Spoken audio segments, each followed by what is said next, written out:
है कि एक ऐसे शख्स के साथ इतनी ज्यादती,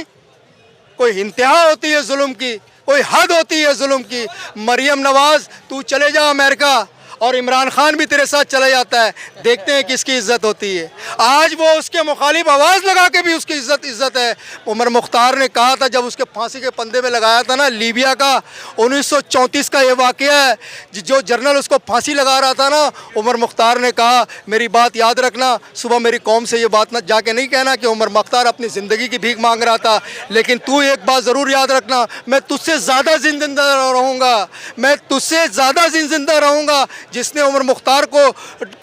फांसी पे चढ़ाया, आज उसको दुनिया जानती भी नहीं है, लेकिन मैं उसका नाम ले रहा हूँ। आप यकीन करें, जलालुद्दीन खारज़म से लेके महमूद गजनवी तक, महमूद गजनवी से लेके टीपू सुल्तान तक, आज इमरान खान ने उन बहादुर और गैरतमंदों की याद ताज़ा कर दी है कि तने